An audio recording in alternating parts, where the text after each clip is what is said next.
Gure gizartea gero eta anitzagoa da, eta aniztasun hori zerbait aberasgarria baldin bada ere, erronka berriak ere suposatzen dizkigu, ezta? Eta horietako bada euskararekin gertatzen zaiguna.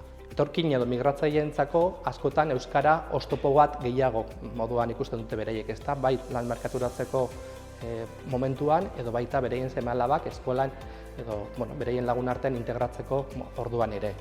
Horregatikan gu behin eta berriz saiatzen gera beraiei euskara ikastearen garrantzia azpimarratzen, baina bere bizi baldintzak asetuta ez dauzkan pertsona batentzako hori horrela ikustea oso zaila da. Uste dut hausnarketa partekatu bat egin behar dugula euskara eta migrazioaren inguruan, ez euskalgintzatik bakarrik, baizik eta baita ere migrazio eta aniztasun teknikari edo migratzaile edo kolektibo hauen elkartekin batera, eta aurten Udaltop gai honen ingurukoa izango da, eta animatzen zaituztet guztiok aurten Udaltopen parte hartzera.